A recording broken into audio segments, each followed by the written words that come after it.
Welcome at the webinar of the Netherlands National Committee for the Protection of Animals during Scientific Purposes. My name is Reineke Hameleers. I'm a member of NCad, and I'm very happy to be your host today. Because this webinar will be looking at the recent evaluation report of NCad, of its policy advice on transition to non-animal research, which was issued in 2016. And during 3 sessions, we will update you on what that report really includes. And we will discuss with dedicated experts the many areas and topics that came up in that evaluation report. We also love to hear from you. So please put your questions in the Q&A function. You should be able to find that button. If not, we are happy to help you. And we also have 3 poll questions for you because we hope to have a lot of interaction with our audience. So let's start with a poll question. We would like to ask you, what is your main takeaway after having read that evaluation report? So what was your main reflection, your main thought? Try to put your answers brief, and you can do that in the Q&A function of Zoom. So we look forward to your answers, and we will come back to you whilst I'm discussing with no one less than Jan Bas Prins. Welcome. You're a member of NCad. You're also a professor of laboratory animal science at Leiden University, and you have been contributing to this evaluation report. So Jan Bas, why did we do this? Why did we conduct this evaluation? So NCad revisited its 2016 policy advice, because after 9 years, a lot has happened, a lot has changed, and also it was deemed then necessary to reevaluate whatever was advised in that report, whether that was still fit for purpose. And we concluded that it was not, and that it required some updates, and that's why we conducted this evaluation. And before we will look at the main conclusions, how did we go about that evaluation? What was the method used? Yeah, so we interviewed stakeholders. Those were national and international stakeholders, some of which also contributed to the first policy advice. And we transcribed those interviews. The interviews were conducted in 2023 mostly. And then we analyzed them in 2 different ways. That led to the evaluation report as you have seen it, and it has been published. And but also what we did was we included 3 projects, or we embarked on 3 different projects with experts, some of which are present today. And the essential elements of those were looking at what is actually transition and what does it mean if you embark on transition governance. What is the transformative governance? Sorry. The other one is what are the recent developments in animal-human relationships, and also to look at the harm-benefit analysis. How fit for purpose is the harm-benefit analysis when we assess project license applications for the use of animals for research? And those 3 projects actually help us to set the scene and also create a broader basis, together with the evaluation conclusions, to work together with the stakeholders during the forthcoming months to actually draft a new updated version of a transition advice. So that's what the whole purpose and what the ambition is.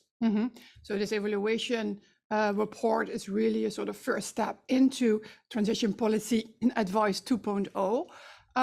But when we look at the evaluation, what is the main conclusion that came out of it? Yeah, so the main conclusions were actually that a lot of progress has been made. But the thing was that a lot of what we advised then was very much supported by technological innovations, and much less so to that also other changes are required, amongst which what we call cultural social changes to how we look at animals and how we use animals for scientific purposes. So so that is a different way of looking at it, and also to actually have that the frame that we used then, or that, well, it was framed in a way that they said, well, the deadline is 2025, is actually probably has not helped to move it forward beyond that of the transition of innovations. So the main conclusion is really going for a more holistic approach of the transition, also considering other elements that are really fundamental. Let us now zoom in a bit on the three main areas where animals are still being used. So firstly, regulatory testing. You already alluded to it. You said we set that goal within the regulatory domain of 2025. That didn't happen for many reasons. So what were the key insights there? So also the evaluation learned us that, but not only that, we also heard that obviously after the advice is that it was framed that 2025 was like building castles in the sky. We were accused of being very nationalistic about this and ignoring that there is a big international playing field where that is required to actually make those changes happen. So although we thought that there were elements there to actually champion the transition there, it proves obviously to be more difficult, and it proved to be more difficult, also because of this international context, obviously. So the idea and the ambition is to and this creates another opportunity to do it differently this time, and this is also why we are really looking forward to engaging more and more with international partners on this whole transition advice 2.0. Now, Jan-Bas, the bulk of the animals is still being used for fundamental research. Yes. What were the main lessons learned there? What progress has been made, and where do you see the big challenges? Well, as we say also in the evaluation, is that although fundamental research area is very often a cradle for the development of different methodologies and also for the implementation of different methodologies, there is still very much of a tradition in that field, especially when you look at how the quality of science is rated and the publications come about, is actually that a lot of it is still based on animal research, and that not seldom animal research is asked as a confirmation, or at least as a mode of finding out what particular fundamental processes are all about, before it is accepted for publications in high impact journals. So, and although that there is a declaration, which is the San Francisco Declaration, to actually look at the assessment of science quality in a different way, that is being taken up rather slowly. So it is important to look at that concept of how the traditional approaches can actually help to overcome that problem of the stallment of the real spreading of these innovative practices. Thanks for that. And we will also come to the role of the roadmaps in fundamental research, and we call it in Dutch streefbeelden. Yes. But in English we call it now roadmaps. We will come to the role of that later on with our experts. Yes. Now moving to the area of education. In our initial advice, we said, well, this should be a low-hanging fruit. There are so many alternatives. This should be phased out really quickly. Yeah. What happened there? Well, that's probably something that we could ask Daniela Salvatore. She's one of the panel members today. She was the chair of the group that developed that streefbeeld or the roadmap for education and training. And actually, I'm quite interested to hear from her what she feels, how this has been implemented, and actually what has happened since then. So yes, let's keep that one for when we have her on the panel. Right, we will come back to that. Yeah. Now, in your introduction, you mentioned that we have used the method of transformative governance, which is really looking at how transitions in certain areas can be approached holistically, and also include the very important aspect of governance. So what conclusions came out of looking through that prism of transformative governance? Well, it was a learning process for us as well, and it is, and it continues to be a learning process because it's also science and development there. Yeah. But what I think the major take-home messages from that are is that we, in the original advice that we gave, we looked at the multi-level perspective, as it was called, or is called, and from that it came that actually it is very much the development of something that will lead to a transition. What we didn't address at all, and wasn't addressed at all, was also that it's not just about encouraging something, it is also about discouraging something else, either through funding or just cultural change, or however you want to achieve that. So it's basically two processes that need to work at the same time. The other thing that we didn't include, and that is a very interesting development, is that a transition cannot be isolated in itself. It requires also some changes somewhere else, and sometimes you can learn from other transitions. So looking at other transitions as well, including those into the context of what we are looking into, may actually help to give it a more, as you say, holistic approach.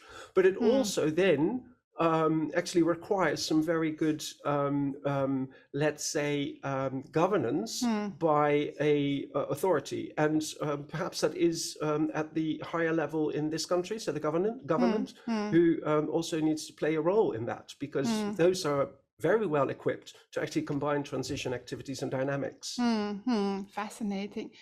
Another element of that transformative governance is inclusiveness. Yes. And can you elaborate a bit on what that means in terms of the transition to non-animal research?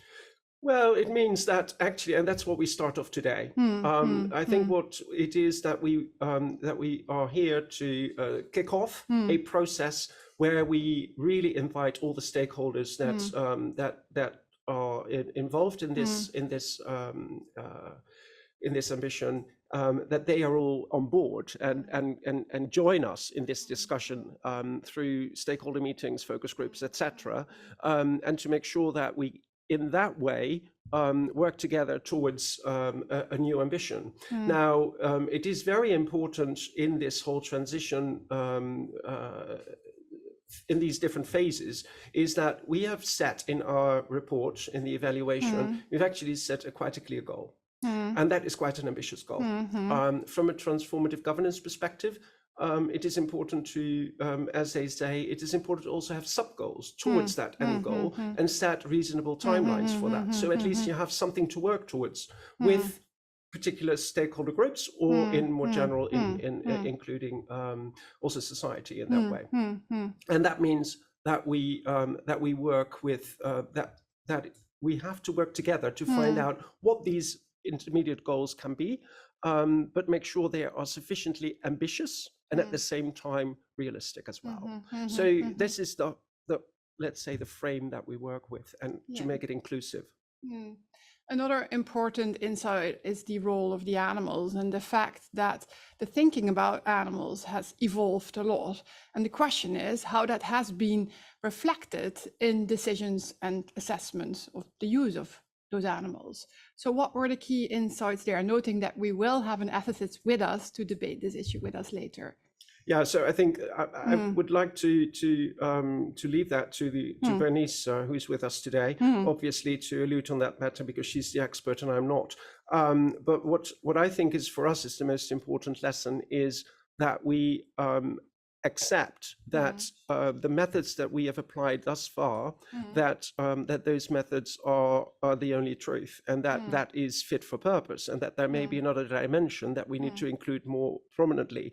And to really to be honest about it, this is not something new. I mean, we haven't invented that today. This has been with us for a long time.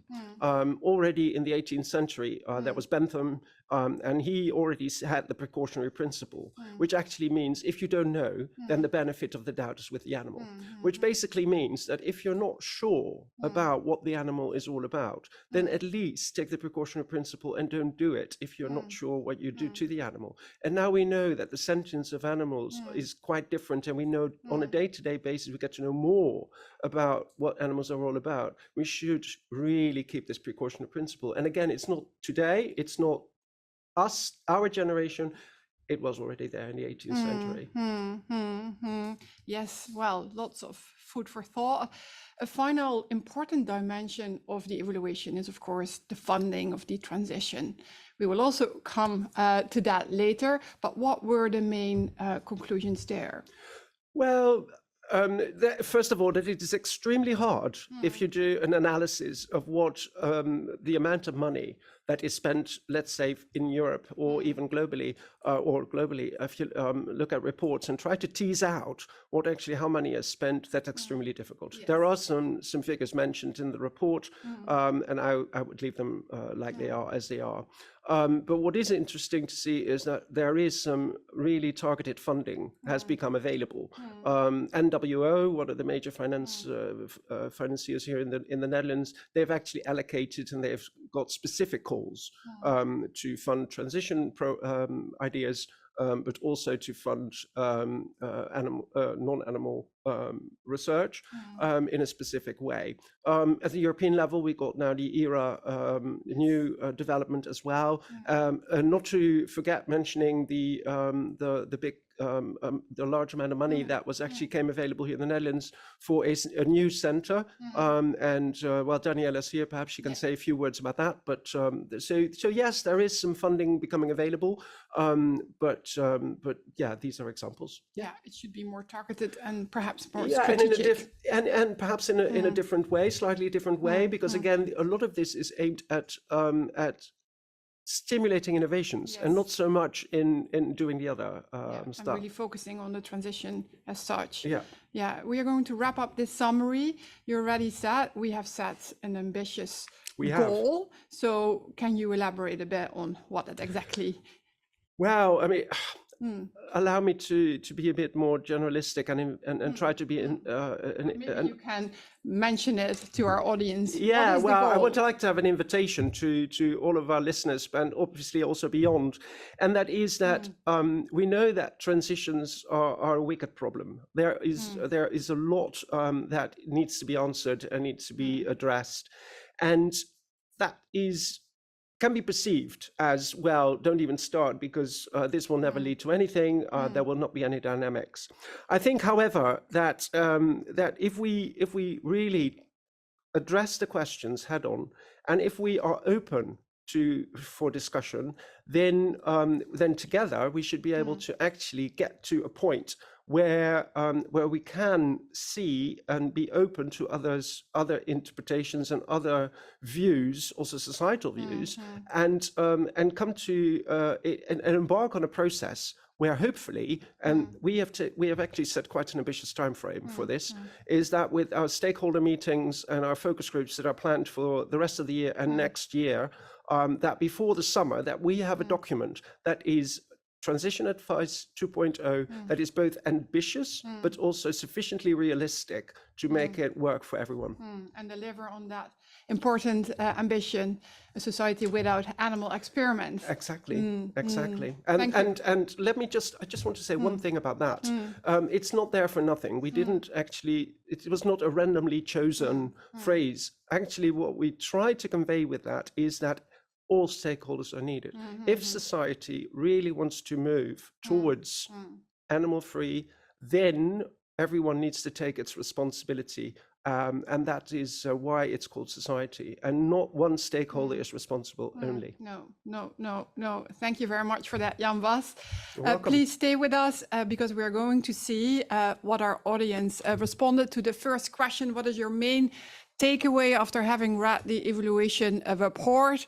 Let us see, Jan Bas, what came up. Still a lot to do.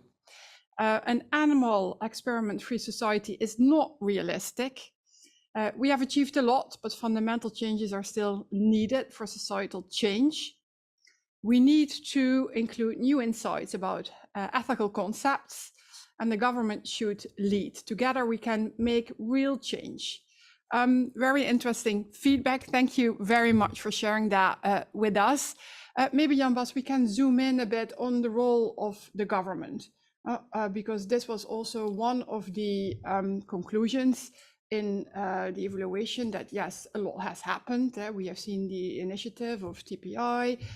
We have seen more collaboration amongst the various governmental departments, but there are still fundamental initiatives missing at governmental level. Could you elaborate a bit on that?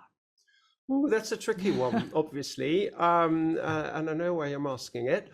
But yeah, to be fair, that was one obviously one of the advice that we gave in the previous advice, and that is there needs to be an initiative taken by the government, and they've done so. They've actually developed this program TPI, which has been running since 2018, so quite a number of years. And one of the aspects there is that I think it is a good initiative that actually there is a program at the governmental level that tries to stimulate this, but also here a lot of what is based on what we then advised, not including what is from transformative governance perspective, what is all required. And I think that it would be very helpful if that program would also include that. And I think they are obviously one of the important stakeholders that we engage with, and that we can develop the new transition advice further. But what I also think is important, and this is something that is probably perceived as being a bit more difficult, that is that also for TPI, it needs to have a perspective itself. And TPI has been funded only for 1 or 2 years at the time, which obviously doesn't generate any perspective sufficiently enough to look over a broader horizon. So I would really hope that this will help also to position TPI or a variant on TPI, but also prompts the government to fund that for a longer period of time to actually show a commitment and also give it some perspective. Yes, so you're saying that a national transition strategy is actually missing, and that would be needed also to get, all the focus in the right direction. Yeah, and perhaps not a strategy that is inclusive enough of what we know now. And that's probably also why we think it is essential to have this new policy advice. Yes. Now, Jan Bas, there was another critical feedback, and I'm very keen to ask this to you. That an animal-free society is just research society is just not feasible. You still have one leg in the animal research community, another leg in the transition towards non-animal research. How do you look at that? I can see, well, it is not for nothing that we have actually subdivided our original transition advice, and still think that it is essential to keep that division into 4 domains.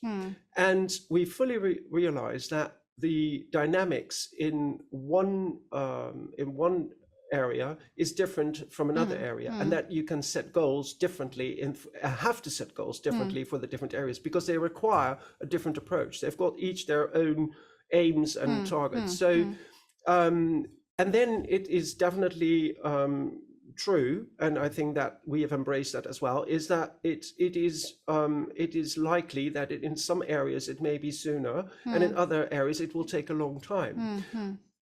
Nevertheless, and I often say that also with to people who say that, and very often also the scientists who say that I say, if you are a scientist, then you also have some level of doubt. You always need to doubt your own results. You always need to be critical of what you produce. Why not be critical about saying it will never happen? Because will never happen is very, very affirmative, right? And you won't allow any reasonable doubt there that it could happen. And it depends obviously on an awful lot of things whether it will happen, but that's exactly why we embark on this discussion. And that's why I say be open, be scientist enough to say, okay, I doubt, and I may have this idea that it will take forever. It may not happen in my lifetime, it may not happen in another lifetime, but why not that ambition? Because that helps to actually set a goal. Yeah, thanks for that, Jan Bas. Now, dear viewers, please don't forget to add your questions to the Q&A. And we are going to see, Jan Bas, if there is another question for us. So here, what are the more profound decisions remaining to be made in order to generally make a leap towards animal-free innovation? So what profound decisions would need to be taken, and what's preventing those decisions to be made? Wow, that's a very big and philosophical question, Jan Bas. I let it sink in for a moment. Although I really like this question, I think this is exactly a question that I would like to keep and save for our stakeholder meetings and even for focus groups. And I don't want to disappoint the one who asked this question to not answer it directly this way. And that is, and that's my conviction. I see this meeting, this webinar, as an invitation. I see it also as a first start in a dialogue. And this requires an awful lot of thinking and a lot of thorough thinking.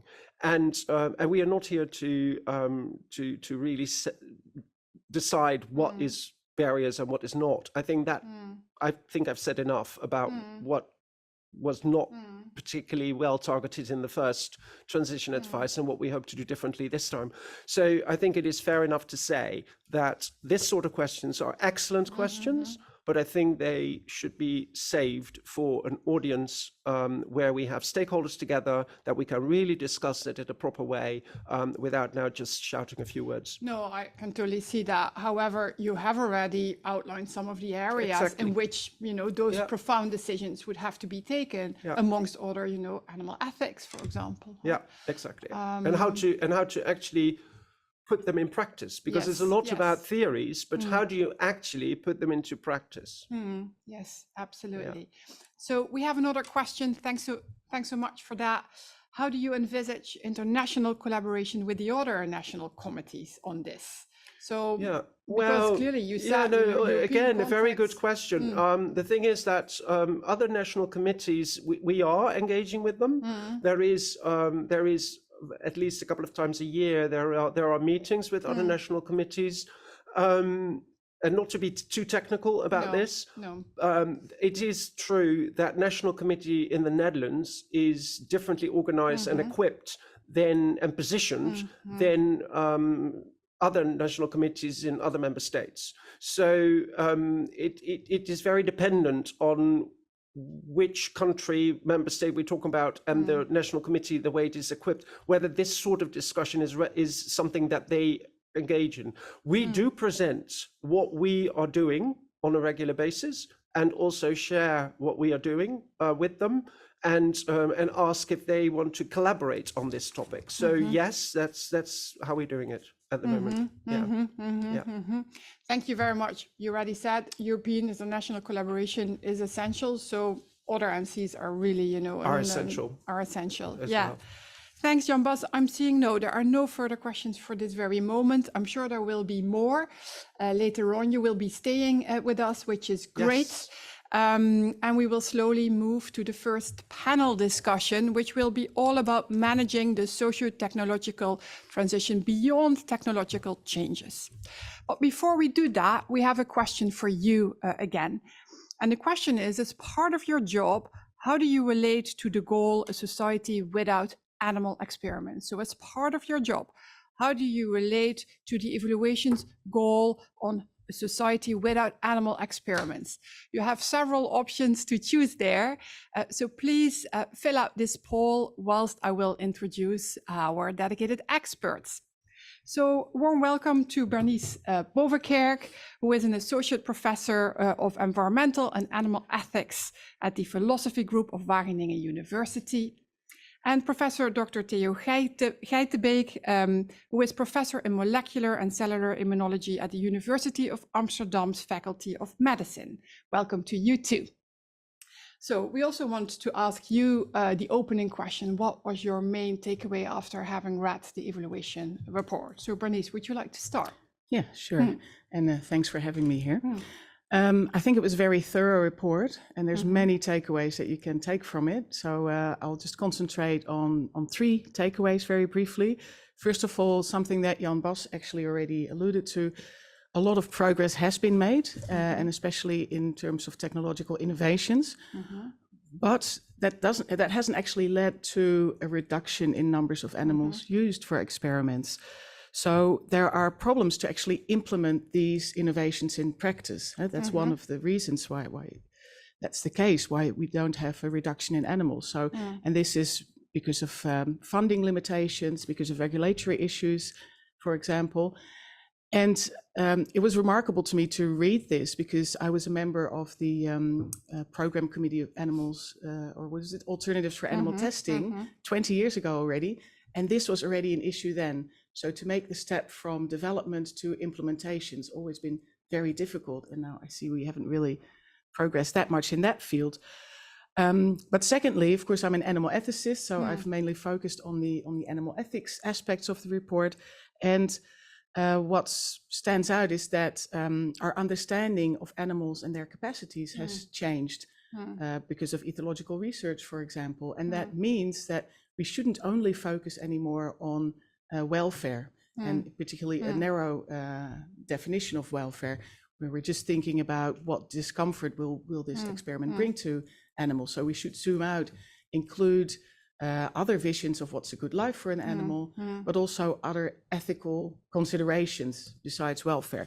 And then thirdly, I think it was quite remarkable to read that most of the respondents were mainly focusing on regulatory issues or regulatory testing, like toxicology testing and safety testing, whereas that's not where the majority of the animal testing is actually carried out. So there's a lot of testing being done in translational research, fundamental research, and in particular regarding the latter, fundamental research, it's very difficult to actually use that cost-benefit model to make a clear assessment for reasons that I'm sure we'll come back to later. But that's something that also stood out for me. Thank you very much, Bernice. And indeed, we will come back on the re-evaluation of the animal and then what should that mean for the assessment model. Theo, coming to you, what was your main reflection after having read the report? I think also what Jan Bas already alluded to is that a lot of technical innovations have been made into animal-free research. It's also, I think, because scientists are curious and they also want to further develop it. However, there hasn't been a change in using the animal studies. Like there's no, what all Bernice said, there's no reduction of the animals. So there's hardly any implementation change of culture. And I think that's what the report says, is that's really what's necessary. And then the suggestion in the report, the evaluation, is that indeed we need to involve all the stakeholders. That might be a game changer. So that's something we could further discuss. Something else I've been involved in is the roadmap, in my case, to immunology, the transition into immunology, immunological research. And there we've made a really, I think, nice roadmap, a clear roadmap. But then there's no follow-up. So there's no by NCad or there's no the government, there's no indication that how to follow it up, how the monitoring is, how do we progress to that? And that's something which also in the report, that's something we should follow.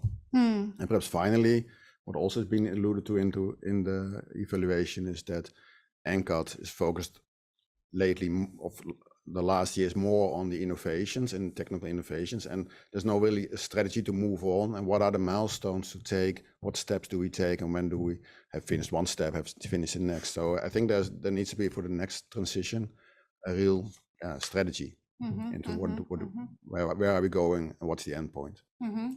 Thank you. Theo, to stay with you, you already mentioned that the transition is more than just looking at an alternative. This has been the more classic thinking about driving the transition. Now, you're mainly active in fundamental research. What are the other considerations and elements that would be needed to drive this transition beyond the technological innovations? I guess you need a change. So you need to people like it's not only the funding, but if you have expertise in animal research, and you cannot easily change. So we have to change. And I think for that, what also says in the report, you need perhaps to involve society to discuss, okay, perhaps what also with the ethics, perhaps don't look at kosten-baten. So what is it? Cost-benefit. Cost-benefit, but also look at what is this study necessary, or perhaps not necessary because it involves animals and perhaps the suffering is too much. I think nowadays we write the protocols, and then you write them like you can adapt so that the suffering is less or no suffering, but still you do the experiment. There's hardly any what is a regulation that says don't do the experiment or thought in the research. So I think that there has to be a culture change. I think more about, do we need these studies because we use animals, or can we do it another way? And that's something which has to really change. But that's interesting that you're saying that, because the directive is stipulating this needs to happen. The animal model should be the exception and not the basic premise. of your research. So why is there this discrepancy, and what would we need to change that? Yeah, the difference is, I think, if you have a lab where you do animal studies, you have a certain question which you need the animal studies for most of the times. It's hardly there that there's a lab which has animal studies and human studies, so for example. So it's the expertises are usually in one lab, and you need collaborations. I think you need bigger group of researchers together which have all the different fields, so then somebody who wants to do an innovation, an animal-free innovation, can actually do it by getting help from the other one. And I think also you need some steering from the government or from the funding agencies to really help go for the next, so change your studies. So look beyond the current but lab. It's difficult because the word traditional was already being mentioned. Scientists are traditional, and it's a traditional field. But it's not only the publications, the high impact publication you need the research for. It's also, you have a certain kind of expertise, and you cannot just change it. There has to be some kind of incentive to change it. And for that, I think you need governments, you need the TPI, for example, or perhaps even other funding agencies, changes. Very good. So other incentives are needed to change that culture and change that tradition. And perhaps also by involving society to show, with a mirror, well, we find this acceptable, we don't find this acceptable, and then we can discuss it. Yeah, so you would support that more inclusive approach as promoted by the transformative governance theory to break open the transition. And also... I would support it. I don't know whether all my colleagues will support it, but yes. And in a way, this would also democratize science. How does that relate to the freedom of science? I guess freedom of science, I find it very important, but there have to be limits. You can't do everything. We cannot do everything in humans, so we cannot do all the studies we want in humans because there are regulations, and perhaps you don't want to do that. And that should be the same for animals. So the freedom is relative. I think you have to adapt. Scientific freedom is important, but it's not overall important over the benefit perhaps of animals. You have to discuss that with the scientists. I think that probably is already changing a little bit, but that has to really change. And if you accept that scientific freedom is there, but there are limits, restrictions, then perhaps you can also have the change in culture. Thank you, Theo. We go back to you, Bernice, because I'm sure you were happy to hear from Theo that he's very open to consider other views on animals, make other ethical assessments. So can you elaborate a bit on how the thinking about animals has changed and where you see that tension with the current approach to animals used in science? Yeah, sure. So studies in ethology, biology, other fields have shown that animals have many more capacities than we thought they had. And so in the past, and especially I think that's what the assessment of animal experiments is predicated on, we were only thinking of animals as just creatures who could have pain or pleasure, but nothing much beyond that. And well, this research has proven that there's a lot more there. So some animals have culture, some animals have language, some can even reason logically, animals have agency.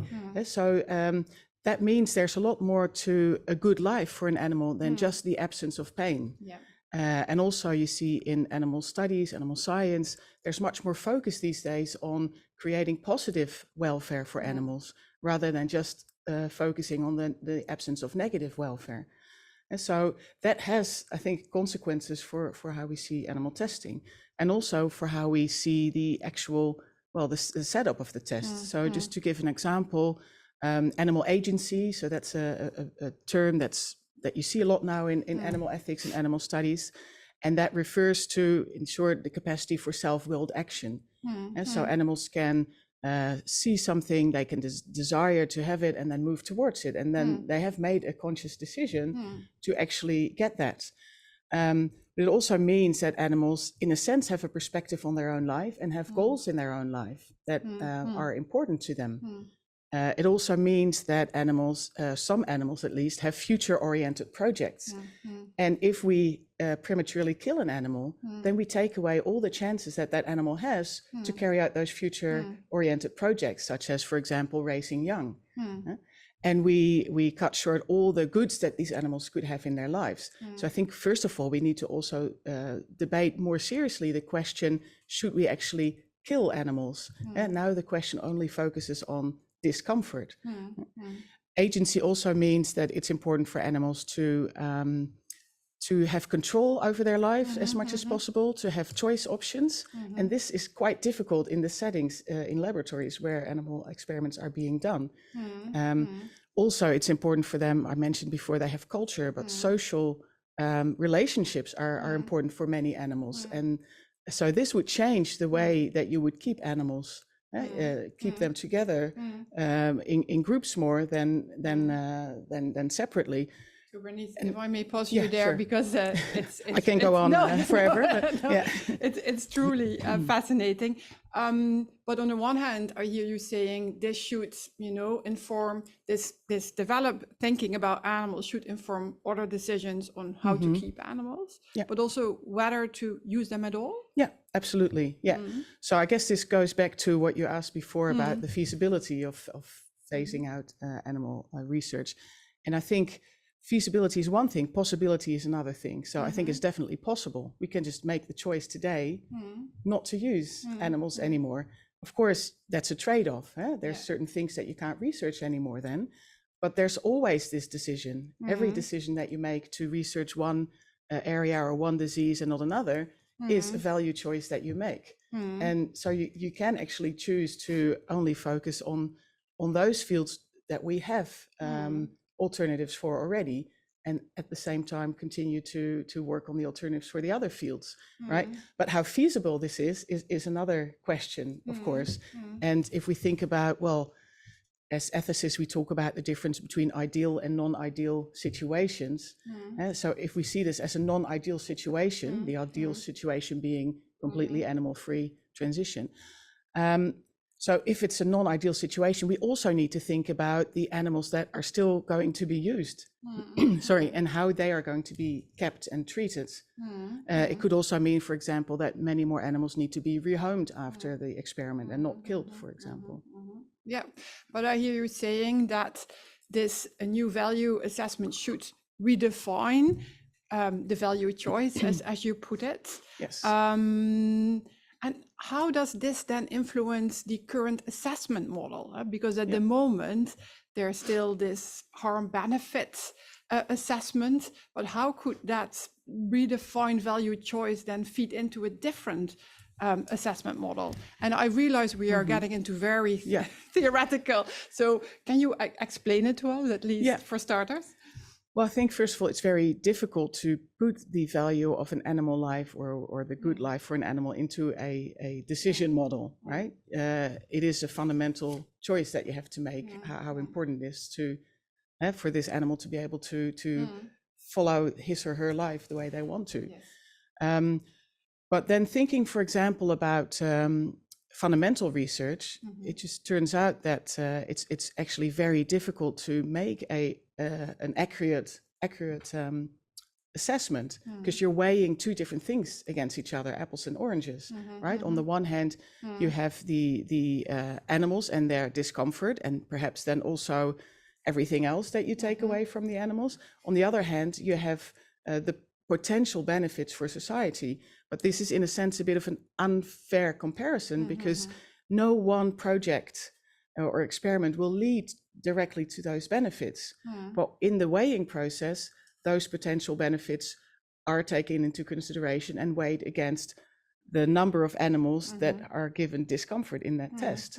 But if you zoom out, then a lot more experiments need to be done to actually get to that therapy or that medication.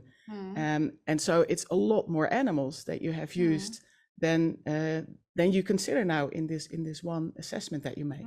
And so I think that's one problem, that it is sort of incommensurable values that you're weighing against each other. And there are different things, animal welfare and possible benefits for humans. It's difficult to find one quantity by which you can compare them against each other. But then it's also the case that you're making these assessments in a context of uncertainty and risks. And with risks, you still have some certainty about what potential outcomes there could be. But with uncertainty, you're often referring to not to known knowns, but unknown unknowns. And how do you weigh those against each other? I think that's very difficult. And then on the one hand, you get something that you often do know, namely what the animals will experience. And on the other hand, something that you really don't know and you can't predict the societal benefits. So there again, it's very difficult to weigh those against each other in the context of all these uncertainties, things you don't know. Maybe you have to zoom out if you want to even talk about benefits for society, zoom out of that one particular experiment. Thank you. And before we move to the answers to our poll, so you're saying that the current assessment model needs rethinking, needs reflection based on the new insights into the ethical position of animals. So can you share in short, what your thoughts are about different assessment models? Yeah, that's a very good question. And we will also continue thinking about this in our next phase, but can you give some initial thoughts? Well, if we're going to use an assessment model, then at least we should give more weight to the animal interests, and we should take into account that they have more interest than just the interest of avoiding pain. I guess that's one given. Then I think we should also maybe zoom out and not just leave this to animal experimentation committees, but have this decision of which tests you do or don't do made by society. Because it is, like I said before, it's a value choice, and there's always the choice that you can make not to research a certain area, but is it really up to researchers or committees on their own to make that choice? So I think you need to zoom out. But of course, that means that there needs to be more information and knowledge in society. And so I'm in the Council of Animal Affairs, and we carried out a couple of surveys about how citizens view the welfare of animals in different domains. And it turns out that in the domain of animal experimentation, most of them say, well, we don't know what's going on there at all. We don't know how to assess this. We need the government to give us more information. And I think just giving information as such is not enough. No. You need to actually have I guess, a two-way communication, also from citizens to scientists, because it's about values and it's not just about technical issues. Exactly. Well, that underpins the theme of this panel. Thank you very much. We're going to look at the results of the first poll, where we asked you, as part of your job, how do you relate to the goal of society without animal experiments? So we got some interesting answers here. So 53% of you mentioned, I'm proactively involved as part of my job. 36% were saying proactively involved as part of my job and outside. And then in the minority are, I'm not interested. So we see that our audience is really into this, which is great. Please, people, also share your questions to our panelists, Bernice and Theo, in the chat function. We're going to see what questions we already got for you. And I see there are several. Can I ask the technical team to remove the poll question, as I can't read the questions at this moment? Okay, it takes some time. Well, then we are going to Jan Bas for a moment. You have listened to our panelists. So what did you hear? Did it confirm what we said in the evaluation report, or did you also hear new things? I think it's largely in line with what we concluded and what the outcome is of our evaluation report. So not so much. What is obviously what I really think is very important issues that were raised and that we should definitely embrace in the forthcoming months with the stakeholders more, is indeed this question about the fundamental question about the harm benefit analysis, because it's at the basis of what we've got. I was a bit well, you didn't surprise me in a way, but on the other hand, I was quite taken by, if you take the legislation as it is, then basically animal experimentation is not permitted. So it would be very simple to just say we don't do it anymore because it's already regulated by law. The only thing is that we've said there is opportunities if you fulfill a certain number of criteria, and one of those important criteria is as Bernice explained. And that is very, as we see it now with more knowledge and getting more insights into it, is actually becoming quite a difficult issue. So, so we are here trotting on quite a difficult ground where we really need to have some stiff discussions on how are we going to look at this from a different perspective. The other thing is, and that's obviously is, can you at the moment, as it is, can you actually say something about the progress in the transition based on animal numbers? It is very obviously, in the end, if you say a society without animal experiments, it should be zero, ultimately. So you would like to see a decline.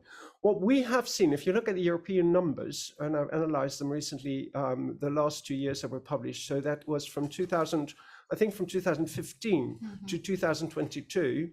And if you look at the European level and you look at the percentage of animals are used for the different purposes in those years, then you do see a decline, a steady decline in the percentage of animals used for efficacy and safety testing.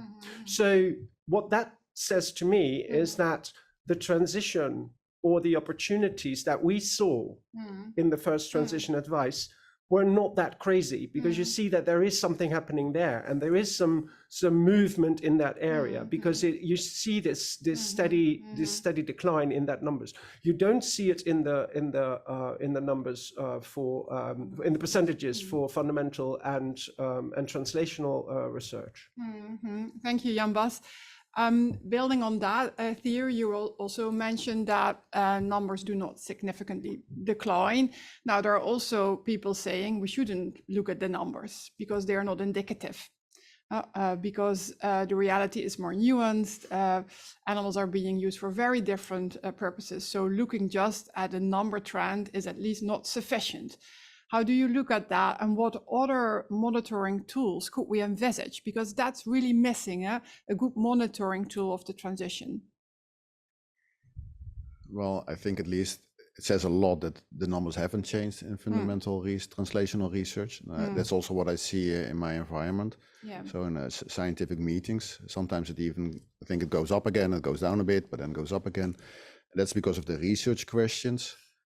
I think a different monitoring is perhaps, how many labs are working with, doing animal studies. It's usually what kind of papers are published with animal studies. I think an important thing, what haven't been discussed here yet, is that we all say that animal studies are necessary for medical health, for finding medicines. But the question is, how good are these animal models? And sometimes I personally, then, this is my personal view, is that I hear at meetings animal studies being done where I think, okay, what's the benefit for the human?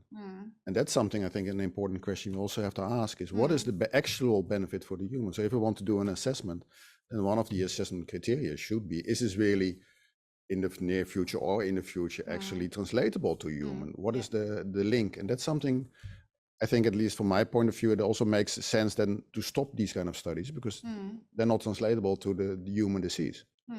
They're too artificial, even though you use, of course, animals. It's still... So studies with a poor translatability shouldn't be conducted anymore? I think that's at least that's something we should look at, and that should be decided on, or at least debated on. But I think that's an important one. Good. Bernice, you wanted to come in on that? Yeah, so I think that's a very important point, but we can also think about what we win when we phase out animal experimentation. Maybe that translatability goes up if we use alternative methods, especially if we use human material, for example. And I mean, I agree that there's always this talk about, well, there's certain experiments that you can't do without an intact animal model, but that's still a choice you make. And Theo's talking about, there's some diseases that we might need animal testing for, but you can ask a fundamental question: why should animals solve our problems? So it's our diseases, sometimes even caused by our ways of living. Why should they be the ones to solve it? Yeah, thanks for that. We got loads of questions for you. And people, if we can't answer all your questions today, we will come back to them, because all your questions are valuable input for us for the next phase. So coming to you, Theo, a question we often hear, but is also being asked today: if we phase out animals and fundamental and translation research, it will move somewhere else. And here the norms are much stricter. We much better look after the animals. What is your thinking about that? Yeah, I heard that question. I heard that also a lot. I hear it a lot. The thing is, when it goes somewhere else, then the scientist here can't control it. So then at some point they will. So I think it's a possibility, but it's not long term. It's short term. Short term, you can do an experiment somewhere else if you really need that paper or whatever. But it's not long term. And I think when you phase out these animal studies, then people have to invent, what also being said, different kind of other studies with humans or human material, and that's being pushed forward. And then it's more translatable again. So I think it's a short-term issue, which at long term is not you cannot hold, because you have to have the input of the scientists. And at some point, the scientists in the Netherlands will not keep on doing his experiments in China, for example, or in America. So I think it's not a long-term issue. So you don't feel that we are losing competitiveness as an EU research? We might even win competitive. We don't know whether we lose competitive, because what I said, the translation is sometimes difficult. So perhaps we don't even lose it. We win by developing more models, better models, but also because there's an initiative, there's a push to do it, because we can't do the animal research we normally do. So it might be beneficial. Yeah, Just add something shortly please. to that. I often hear that argument as well, and I tend to see it as a bit of a blackmail argument. Right? If you don't or you don't allow me to do it here, I'll just move away. Right? And of course that is indeed a possibility, but it's also an attitude that holds change. And I fully agree with Theo. It might also create opportunities. So if you're not allowed to do something, then basically necessity is the mother of invention. Maybe you'll start inventing something else, or it will at least accelerate the invention of alternatives. Very good. We stay with you. We have another question.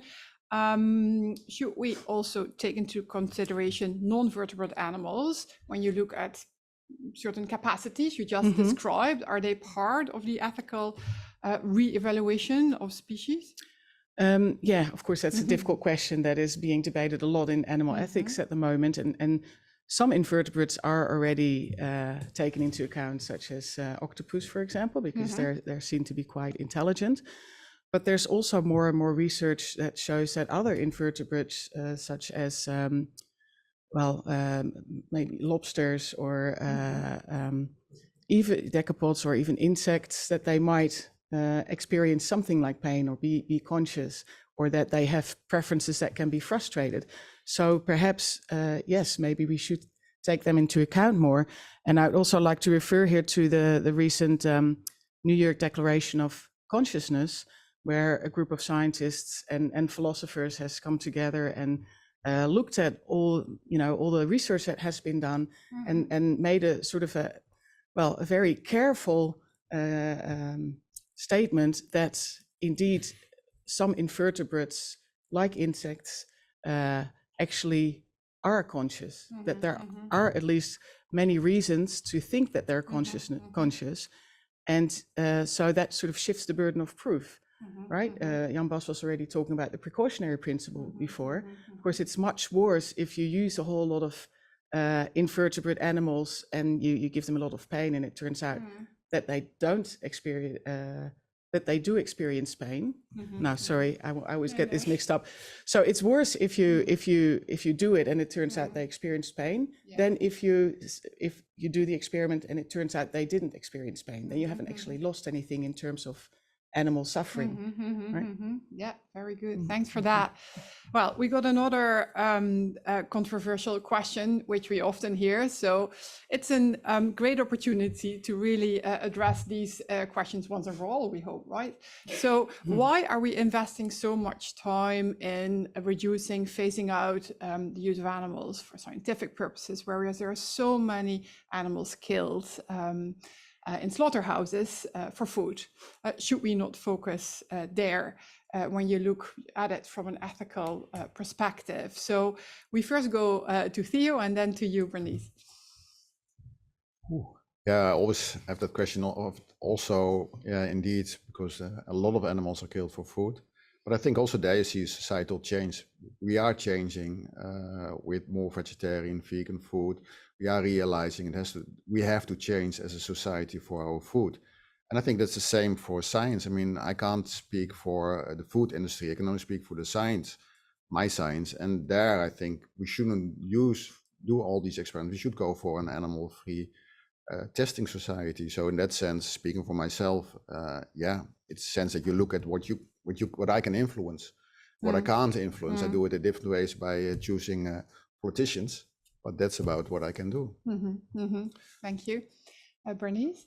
Yeah, of course you should focus on both, right? Focusing on one doesn't mean you don't have to focus on the other thing. And especially what I was saying before about our new knowledge about animal capacities and what goes on in animal minds and bodies. We should really think about what we're doing in intensive farming to animals. And I think that is perhaps a bigger problem, but that doesn't mean you shouldn't also focus on animal experimentation. And I also think an argument like this, I do hear it a lot, but I see it as a coping mechanism. So of course, it's a difficult choice you have to make, whether or not to phase out animal testing, and you have different values that are at war with each other in your head. So that's an uncomfortable feeling, and therefore people often subconsciously come up with coping strategies like shifting responsibility. Well, maybe it's first the responsibility of the animal industry to phase out the consumption of animals, and then we'll do something about animal experimentation. So that's a coping strategy to not have to sort of face the problem of animal experimentation in this case. From an ethical perspective, Bernice, these are also very different challenges, right? Yeah, they are. I mean, I guess they both come with their own ethical problems, and you could argue, indeed, animal experimentation has better goals than animal consumption, right? We do not need to consume animals at all. It's or most people don't. Some people might, otherwise they don't get enough nutrition. But most people don't need to consume animals, and it's by animal ethicists, it's often seen as something like a trivial interest that doesn't weigh up to the serious interests that, or basic interests even, that animals have in continuing to live or avoiding harm, for example. And so I think in the case of animal experimentation, the goal is much more important, saving human lives. But again, you make choices there, and you can't save all human lives. So choice will have to be made everywhere, in every situation. Yes, and there are lots of complications, as we just heard, around the translatability. Exactly. So, all right, we have another question for you, Theo.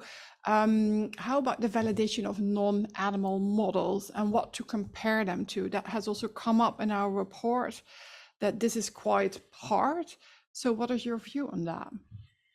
It's difficult. I would say that, one of the ways, of course, to do it is the parallel studies, to compare it together with the animal study to see whether it gives the same result. That's one way to do it.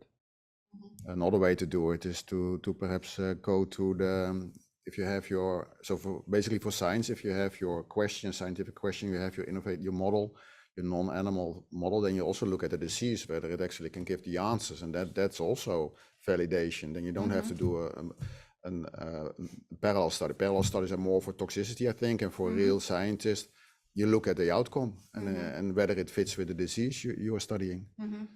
That would be the validation in my point of view. So why are you then saying it's difficult? Because your answers are pretty straightforward. It's because it's my view. Okay. So I'm not sure that everybody agrees with that, but in that sense, that the validation of a model, an animal-free model, is a disease. It's that easy, and I think that's sometimes lacking with, I think, animal models. That the validation with the human disease is not there, or it's not strong enough. So I think. Thank you. We have 1.5 more minutes to go. I would like to ask you both to share your key message for us for the next phase when we are developing this Transition Advice 2.0. So what would you really like us to take into account? Bernice, can we start with you? Yeah, I suppose I already said it. I think we should zoom out and ask society these questions and have discussions with citizens about it, giving them knowledge, but also harvesting knowledge from society about values and what they think is important. So we have to face these difficult dilemmas head on.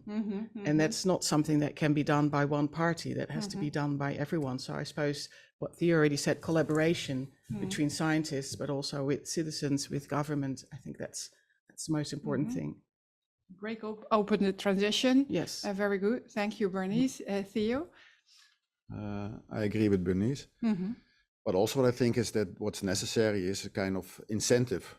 Help people to either find collaborations or it's not always funding, but at least it would help to give a certain kind of push. And I think there's also the government is important in that, and also the funding agencies. I know I do a lot of research for the AIDS Foundation, and there they still they have the statement, don't do animal research. And I think that also helps, because then you have to find different ways or find people to collaborate with which don't do it. So in that sense, yeah, government, I would say, make incentive for the research to change. Thank you very much both for your valuable contributions, and we look forward to working with you in our next phase. Thank you very much. Welcome. Thank you. Welcome back at the webinar where we are discussing the evaluation of NCad's policy advice, a transition towards non-animal research. We are about to start our second panel with our dedicated experts, where we will be discussing this important ambition, a society without animal experiments, and how to get there. Before we do that, and before I will introduce our panelists, we have another question for you. So the question is, what is needed to push the transition to non-animal research to the next level? You have several options, and please pick 3. So we would love to hear from you. What is needed to push the transition to the next level? And we will share the outcome of this poll with our panelists in a moment.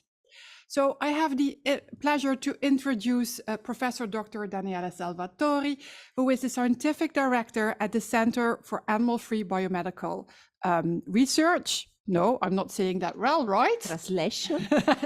Scientific Director at the Center for Animal-Free Biomedical Translation. Perfect. Fascinating. We will hear more about that later on, I'm sure, because it's something very new. Thank And you. welcome Dr. Martijn Nolte, who is Program Manager at the ZON-NW program, More Knowledge with Fewer Animals, which focuses on fundamental research. Welcome to you too. So as we did in the previous panel, my first question is, what was your main insight after having read the evaluation report? Martijn, we start with you. Yeah, thank you. And thank you for the invitation. I think it's a very comprehensive report. And also, I want to congratulate you with bringing this out. Because what it shows is the complexity of the transition. So many different stakeholders from within the Netherlands and abroad. So I think that's the main thing to bring out to the reader. What I also found very interesting, what was more new to me, was the whole ethical part that was discussed by Bernice, and also the transformational governance. Those are really exciting insights that are now also in the report. And can I ask you a follow-up question on that? So what kind of thoughts did you have when reading about animal ethics and transformative governance?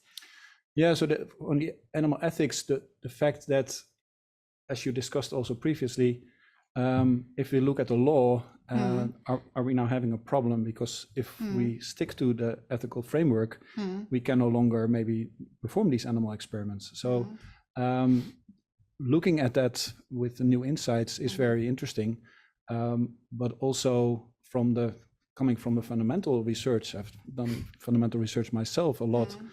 There's also like, how do you take along everybody? Is everybody on board with this new way of thinking? And that's going to be very interesting to have these discussions. And on the transformational governance, looking at the whole aspect. So it's within whole society, looking at the different stakeholders, the different domains, subdomains, and each of them has its own role in the transition. One is maybe more influential than the other, but you should look at all of them and also take them apart and discuss the different aspects there. Only then you get the full transformation that we're looking for. And we will come back to how this could inform funding strategies in a moment. But before we go to Daniela, welcome. You have been involved in the transition for quite some time now. So after you have read the evaluation report, what spoke to you? Now, I really like the document. I liked the tone that has been used in the document and the overview that the document has given. If we remember how TPI started in 2017, it was a breakthrough, something very different from Free Art Center, positioning the necessity of science that has a more translational value. And at that point, some years ago, was very emotional to talk about science with or without animals. I cherish this moment in which we can talk in a more calm way about the necessity of the transition. And we all agree that it's necessary for the animals and for humans. So, yeah, I am very happy to be in this moment and together with the stakeholders to try to make the difference for the future. That sounds beautiful.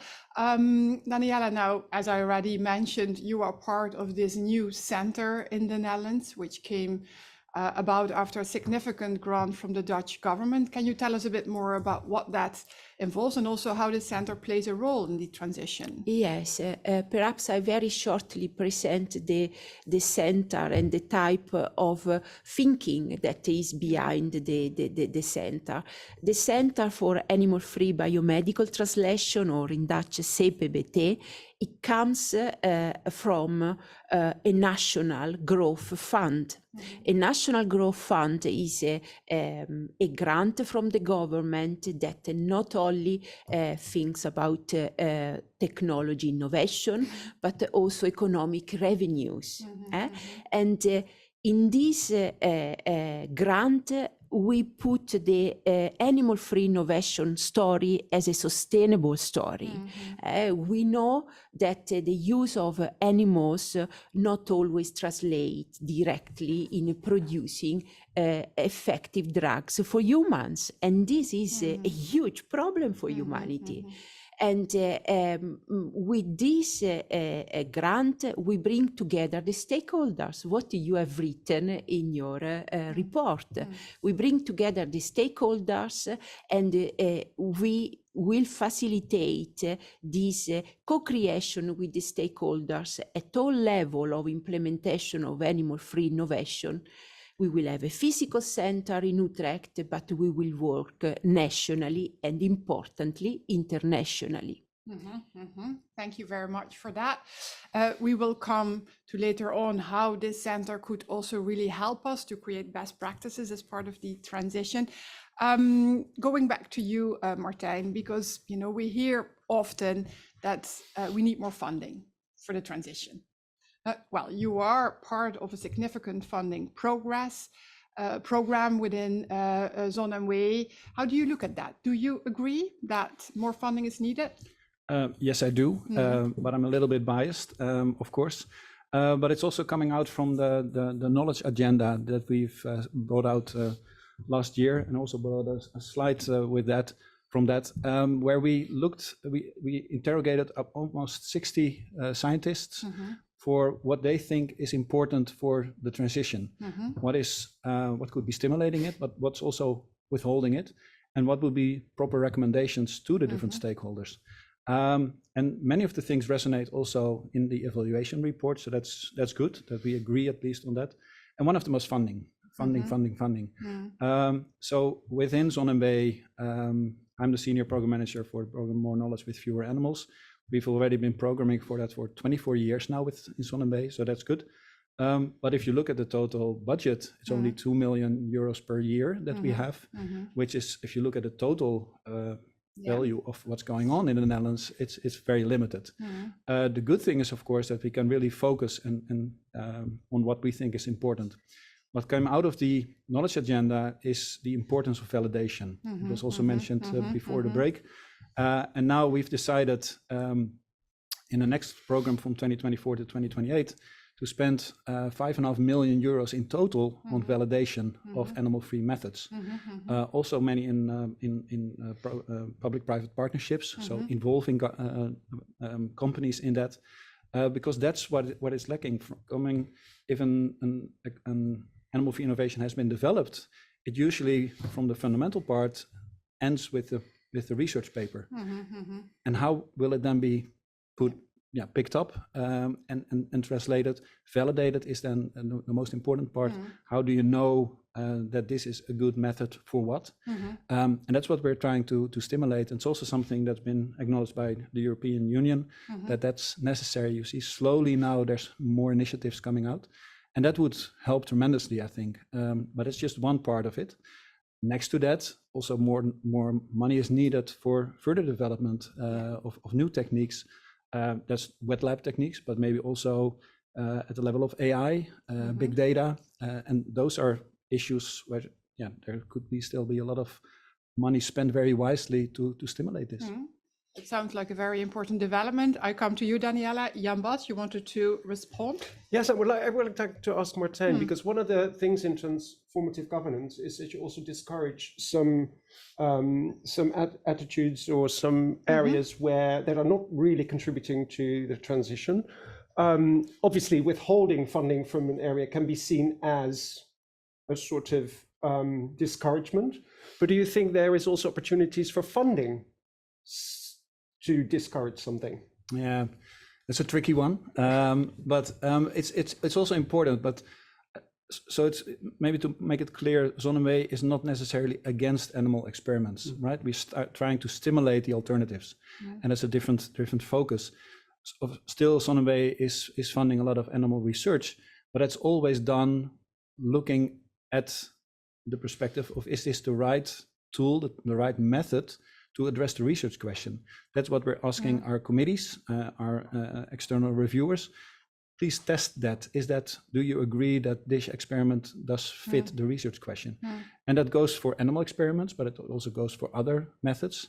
So what you're seeing now, what's slowly happening, because people are more aware of it, that if there are certain animal experiments that translate very poorly, and your goal with your experiment is to translate to the human disease, then I can foresee that a committee member or an external reviewer would say, yeah, but this doesn't make sense. We already know that this type of experiment does not translate. So if that's your goal, then this is not the right experiment. You should embark on something else. And I guess and that's what I also hope, we have now data that is, 85 to 90% of the phase 1 clinical trials fails because of poor prognostic preclinical work. That would mean that you already have a lot of animal experiments there that you could focus on and see. Apparently, these were not promising enough, or given the potential that would be something worth for humans. So from that perspective, I would say let's seriously look at those type of experiments and be very careful in it from a translational perspective to fund these. But that's indeed also because we work with scientists that we ask for these kind of questions. That would be in the whole community of the scientific field. So you're saying this would be a possible future direction to take. So at the moment, this is not happening. So still, studies with poor translatability may be financed. They may be financed, but I think that there's becoming more and more focus on the fact that several type of experiments are poorly translating, then 1 and 1 is 2. Then that should be the next logical phase. So phasing out per se is not something that I'm sort of directly want to advocate. But does the method fit the research question? If the answer is no, then it's poor research, and then you should not fund it. Thank you, Martijn. Daniela, you also wanted to comment on what Martijn said. Yes, I think that Martijn highlighted the importance of standardization, qualification and validation of new approach methodologies. And I would like only to add that again, this adds to the sustainability story. There are a lot of private companies that have invested a lot of money in new approach methodologies. And the next step in valuing this effort is really the standardization, the qualification and the validation. And what is now the situation is that we don't have a clear framework for working on this topic. So this also will be one of the aim of the Center for Animal-Free Biomedical Translation, together with the stakeholders, to create the framework together with the regulatory instances and together with the EU, for example, the ECVAM. This is something where we should focus, not the coming years, but immediately. Because you see huge potential there. Yes, we see huge potential to use the tremendous technological effort development that we had in the last years. We need to have a framework for choosing the effective methods and to implement them. And for that, we need to work together. Thank you, Jan Bas. Yeah, I've got a question, obviously, for Daniela on this topic, and that is, and we have already, Marta mentioned it as well, and I think it has been mentioned before. That is that how do you look at such a framework? Would that be a framework for all the areas, or would you actually say, well, we need to look at it whether it's talking about models that are more used in fundamental research or translational research, and more into or in a framework that is more suitable for safety, efficacy and safety testing? Could that be one comprehensive framework, or do you see that there needs to be some diversification? I would like to refer immediately to some guidelines that the RIVM released about, and my colleague at the RIVM, Anne Kinaus, wrote 2 documents, one for chemicals and one for pharmaceutical products, and the title is the NAM, New Approach Methodology Implementation Curve. And in these very nicely written documents, it is really explained the trajectory that NSA from a very moment in which is developed needs to go through till the validation and acceptance. It's a very difficult question, Jan Bas. I think that everything should start from the research question. What are we going to try to achieve with that test? So the research question, the science should be central, and there is not a test that is applicable to all scenarios. This is why I go back to the previous panel discussion. I do not think that parallel studies will help here. And I would like to then bounce this question back to you. I do not think that it will be the story for the future. We are not going to validate the new approach methodologies against the animal methods, because these are 2 different systems that in many cases cannot be breached. So we are going, working in a totally new way. That is what we need to accept. Would you agree with that, Martijn? Yeah, definitely. NCad has also written a very nice report on parallel studies, saying to be also very careful. Only in certain conditions it can be suitable. But also in the validation module that we're working out now, we are also very hesitant with these parallel studies, particularly as you're saying. It's comparing different readouts and different outcomes, and therefore, how do you compare them? In particular, because also many of the animal studies have not been validated. So what do you compare it to? Yes. So yes, I fully agree. Yeah. Well, this links to a question we got for you from our audience. So how do the more traditional programs at ZON and WE on the development of cure for certain diseases, for example, communicate with your program driving NAMs? Oh, yeah, that's an interesting one. Well, one of the interesting bits is what we've done, and this report has come out, and there's another slide on that, is the pilot study that we've done, where we've looked and addressed the question, what type of open science methods that could increase the transparency of the animal research could we implement in our funding schemes. So not so much in More Knowledge with Fewer Animals, but rather all of the other ones where animal research is being funded. And two of the ones that are sort of new are the pre-registration of animal studies and the ARRIVE guidelines. And what we did is we had over 20 grantees. We had it mandatory in their research project to implement them. And at the end of their project, we asked them, so what did you think of these? Was it worth it? Were you aware of them? And the outcome of that report is now out, was published earlier this year. We're going to use that also to critically look at how do we embark on animal research at Sonnenbay. This is something that we're working on now. Cannot say too much about it, but I can foresee. So the ARRIVE guidelines is a very clear-cut list of proper advice and guidelines for researchers to say, okay, did you consider male versus female animals? Did you use blinding?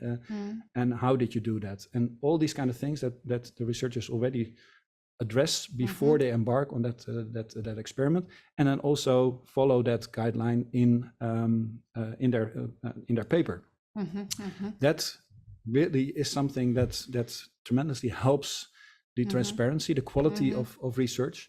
And that's where I think this is coming indeed from our expertise, and also addressing it then to the broader scientific field, and also can help scientific research. And just want to mention that Julia Monon has been very instrumental in working on this project. And it's something that also Sonnenbay is really embracing now, and seeing how we can implement the outcomes of this. Thanks for sharing that. We come back to you, Daniela, but I want to move to the topic of education, if you allow. I know there's a lot more we can discuss on this, and we will come back to the role of funding again. But you have been one of the driving forces behind that roadmap to phase out the use of animals for educational purposes. As Jan Bas already mentioned at the beginning, we thought this was a low-hanging fruit. You developed a very ambitious roadmap. So how is the implementation phase going? Now, I think that the implementation phase is a bit the big question mark for all roadmaps on ambition statement. How to go further? The analysis of the situation has been done. In our case, we looked at possibilities to diminish laboratory animals in higher education. We look at it in two ways. The actual use of animals in higher education. And for example, we saw immediately that in certain university, for the same learning goals, animals are used, and for the same learning goals in other university are not used. So we have immediately the possibility to do an intervention there and to say, you know, when not necessary, you should not use animals when there are other tools. At the same time, we recognize the strong meaning of education, communication and training for implementation of new approach methodologies.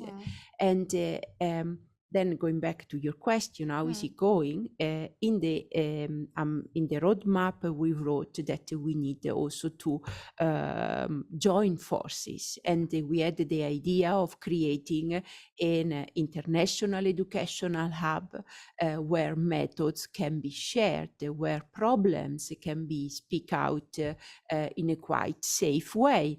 And we started and we did this effort, TPI Utrecht, together with PETA. We started last year and we have submitted our position paper just this week.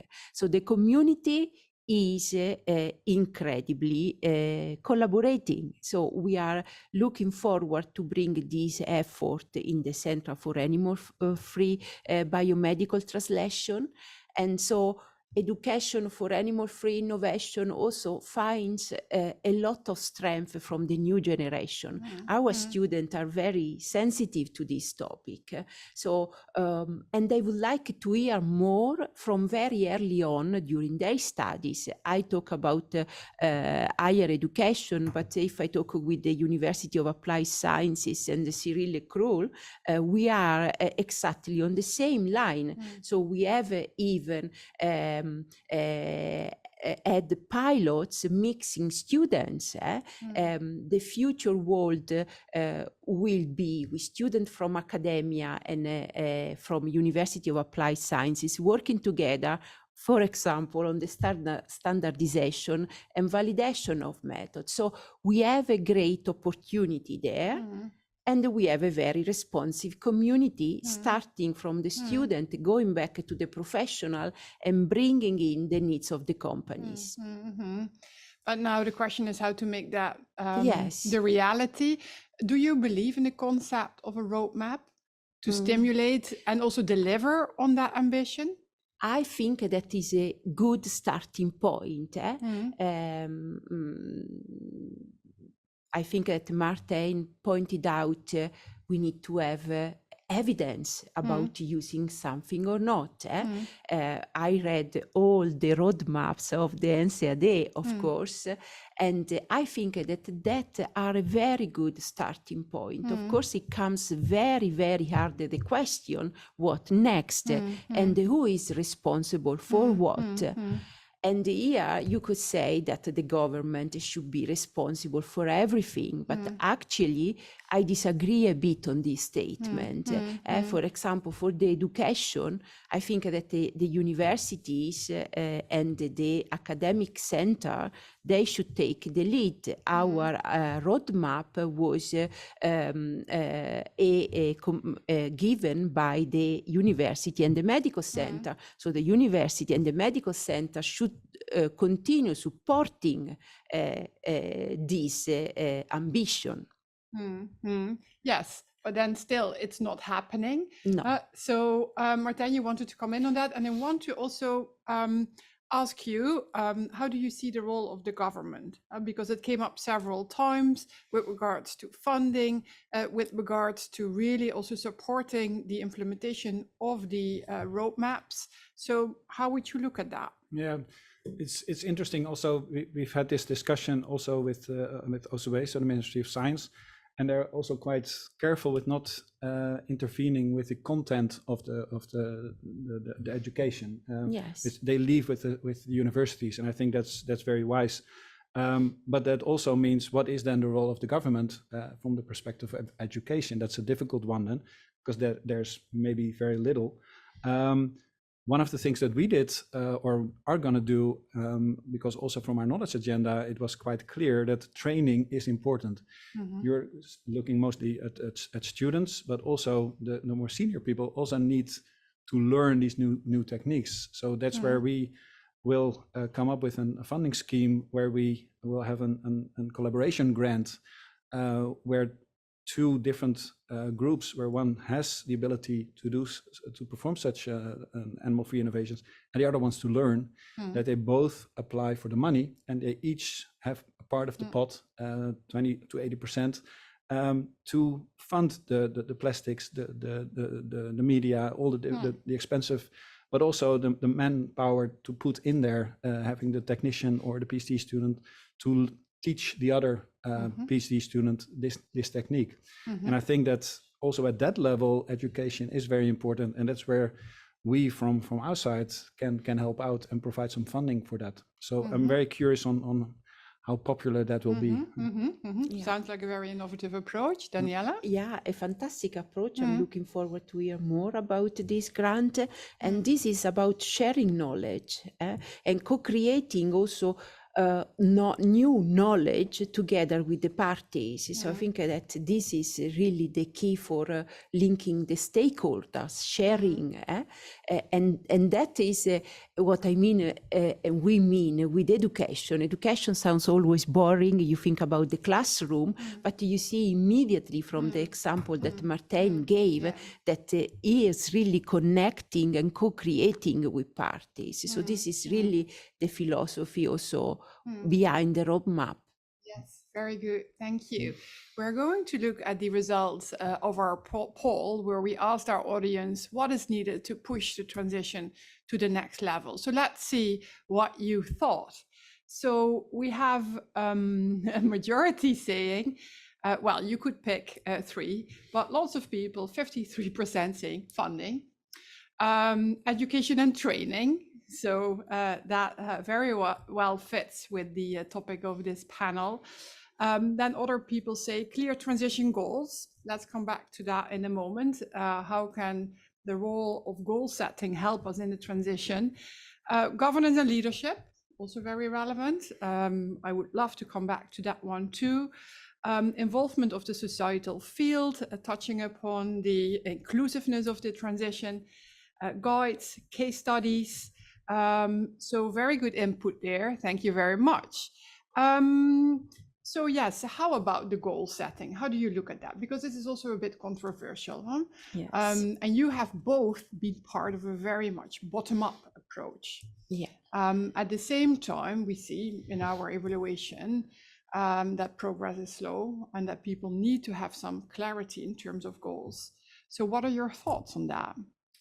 Yeah, I think it's very difficult to only focus on the numbers. That's been said before. Just looking at the fact that we now have almost 500,000 animals per year doesn't mean, because that's stable, doesn't mean that the transition doesn't work, because we don't have enough knowledge of the underlying numbers, what kind of experiments are still being done, and compare that to maybe 10 years ago. That was also what was mentioned by you before the break, that on a European level, you might see changes in the percentages. So I think it's very important that we gain information on that, because I can easily foresee that there might have been certain methods that have been phased out, but other methods will phase in. And you don't see that if you only look at the big numbers. And that's also where what I think is interesting, and was also mentioned in the evaluation report, is that if you look at the transition, there's 2 main drivers, I think. As the ethical part, we don't think it's ethically just to use animals for the health of human. The other one would be the use of animals should be discouraged because they poorly translate to human. But if there are now new methods coming up that translate very well to human, what do we think of that? There's humanized mouse models, for instance, where the translation goes much, much better. Do we think we should also phase those out, or are these still okay to do? Those are very important questions to address with each other. From an ethical perspective, why would these still be okay to do? No, from an ethical perspective, not, but that's the different paradigm from which you could reason. From the ethical perspective, it would still not be okay. But from a translational perspective, it would be sound to embark on these type of studies. We don't know, with just looking at 500,000 animals, what's going on there. So I think that that's a major step forward. One more thing I was thinking about on how to measure the transition is also maybe embarking on the BATI, the Beyond Animal Testing Index, which Jan Bas has been very instrumental in, where you could look at the different universities, but also companies, how well they are doing and whether they make any progress, because the BATI is very encompassing several aspects, not only numbers, but much more than that. And so I think that those would be tools where you can go beyond just looking at the numbers. Thank you, Martijn. How is that for you, Daniela? How can the setting of goals help the transition? I think setting of goals will help, but I also think that the top-down approach only from the government would not work.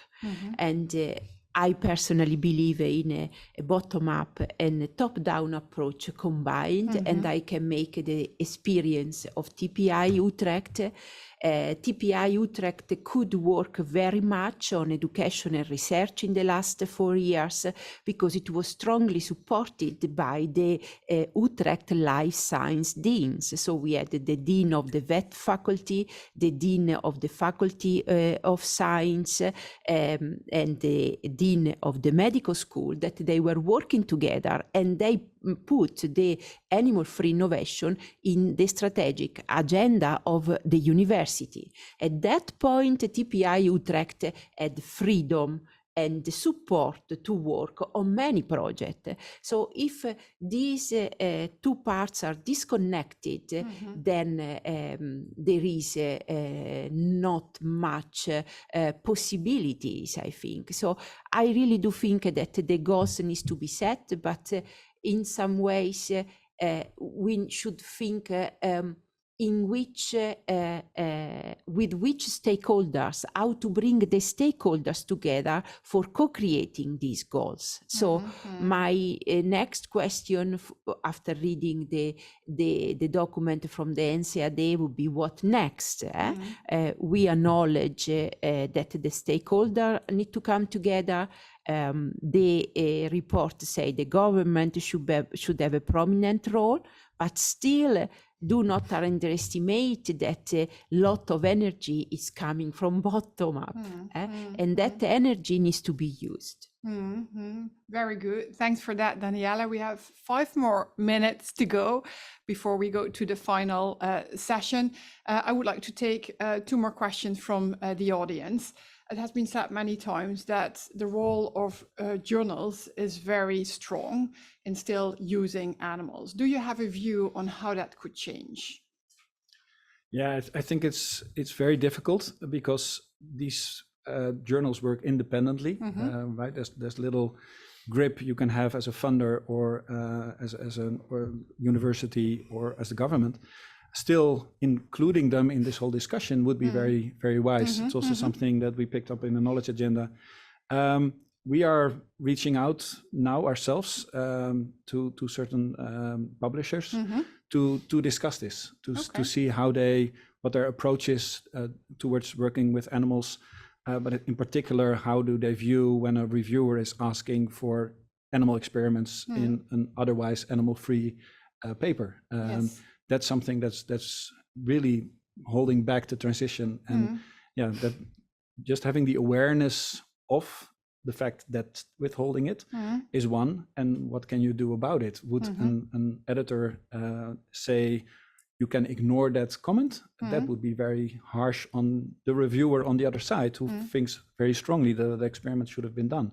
So there's a lot of also complexity there. I think also emotions there of what is right and what is wrong, and that's still some hard, chunk to chew on before we really get also that ball rolling. Yes, but good suggestion to involve those journals in, the thinking about the transition. Daniela, what's your thought on this? Again, I think that who are the reviewers in this journal? We are the researchers are the reviewers. So this is a strong criticism to us. And Martijn mentioned the Arrive guidelines. They have been published many years ago, and there was a nice title, Why the Arrive Guidelines Do Not Arrive, because we researchers, we do not apply them. So here we are responsible for this lack of transparency in publishing scientific data based on animals. So also here we should start to educate the students about and the researcher in the first stages and perhaps in the later stages about this necessity of being transparent because of the reproducibility issue, because of many issues coming from non-transparent reporting. So I think that the researchers, they should be called in all about the feeling responsible for lack of transparency in reporting animal studies. And there are many activities that also we could do. And I will start calling the community in, because we are all reviewers of scientific papers. And when we will be a bit more strict there, when we will really believe that these guidelines are important, then I think we could also make a change. Staying with you, Daniela, another question related to transparency. Someone in the audience is asking, how can researchers be more aware of the poor translatability of certain studies during pre-clinical research, as so few negative results are being published? And I think that this answer is for Martijn more, because he is working a lot, and there are also grants for facilitating this part. Shall I leave this to you, Martijn? Thank you. Yes, indeed. We do have a funding scheme where you can apply for funding to publish negative results, negative or neutral results from animal studies, because it's so important to publish. Which was also mentioned, I think, in a German study that has been in the evaluation study, showing that it was only about 35% or so of negative data is making it to the journals. I'm not surprised, because on one hand, how sure are you that it's really negative? You might have to do it again before you really know for sure, or do you really focus on another type of experiment instead, right? Using your time and money wisely. So I see where it's coming from, but making this more normal and also stimulating it. The French 3R Center has recently put up a platform, Short Notes, it's what it's called, and there you can publish your paper, so to say, but it's only 2,000 words, maximum of 2 figures. It's peer reviewed, you get a DOI, and that's also something that could be put in your thesis for as a PhD student. Very easy going, very quickly, and also they will not ask for more experiments. So that is an excellent example. So we are also supporting, making at least people aware that this is happening. So these kind of initiatives will help, and the community is getting more and more willing to do so. Yeah. Thank you very much. We are short of time, so we have to wrap up this second panel, but not before asking you what will be your key message for us for the next phase. Martijn and then Daniela. Yeah, I think the transition cannot happen only in the Netherlands. I think we should really go abroad and also look at the international context in Europe and abroad. And I know that TPI is working hard on that with the ERA action that's has been applied. So I'm really hoping that we can be the catalyzer for within Europe, but only focusing on the Netherlands, I think it's too short-sighted. Thank you, Martijn. Daniela? I can only agree on this. In fact, also our Center for Animal-Free Biomedical Translation will be an international center, and we absolutely need to connect with the regulatory agency in Europe and also outside Europe. Wonderful. Thank you so much both for your great contributions, and we stay in touch during the next phase. Thank you very much. Now, Jan Bos, we have 5 more minutes before the very end. Exactly. And it went so fast. It went so fast. We've only got 5 minutes left. Yeah, but we got great input, right? I think so. Yeah, no, it was great listening to the panelists. You've made obviously lots of notes. So what stood out for you? What stood out? Actually, my head is bursting. That's then. With you, right? Well, the thing is, I'm giving that more context. Obviously, we have, and to be fair, is that we have been in discussion with these panelists as well, also for quite a long time. In different contexts, in the roadmap development, or with Bernice on the ethical, with the project that we were doing on the animal-human relationship, and obviously talking with Martijn about funding, etc. So when we put those paragraphs together and actually then propose it as a text, again, it really comes alive when you hear it again shared in the discussion and give it more context. And I think that is showing the value of aside from reading it and really seeing it, is actually then hearing it again, slightly phrased differently, slightly put in a different context. And I think that's the great thing about this webinar, that I actually hope that people appreciate that as well. And that actually is very promising for our stakeholder panels that we plan to have, because there all these things will come alive again, as well as others. So, because obviously we haven't represented everything today in equal, that was impossible. But I think that this really is a good kickoff, I think, and I'm looking. Yeah, that's why my head is bursting, basically, because of that. I agree. It was really enriching. Yeah. So can you share with the audience a bit on how the next phase will look like? Yeah, so again, this is not cut in stone yet. So one of the things that we are really looking at is a time frame. We don't want to have a time frame that extends into 2027, 8, 9, 10. So what we want is actually and that's our goal. Our goal is to have something drafted and ready as a policy advice, a next policy advice on the transition by next summer. So that's quite ambitious. Very ambitious. Because if you think about it and you start counting back, then we need to have a sort of final version almost already in May. So what we are planning at the moment is, and that's probably the approach we're going to take, although the committee has to decide on it at its next meeting, is actually to propose to have stakeholder meetings to invite different stakeholders and discuss items. And from that will probably come some items that need to be discussed, or topics that need to be discussed in a more focus group environment.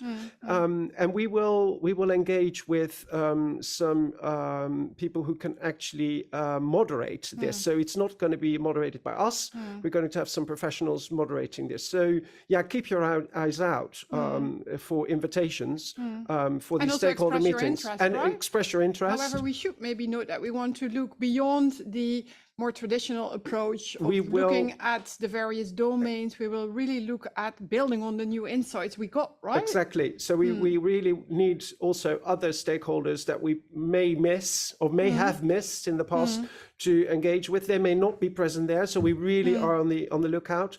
But if you know of any stakeholders that we should involve, then please tell us. Give us some contact details. That would be ideal.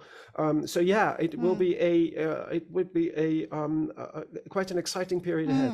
A fascinating journey we are in. It will. So thank you very much for being with us here today at the evaluation session of the NCad Policy Advice Transition to Non-Animal Research.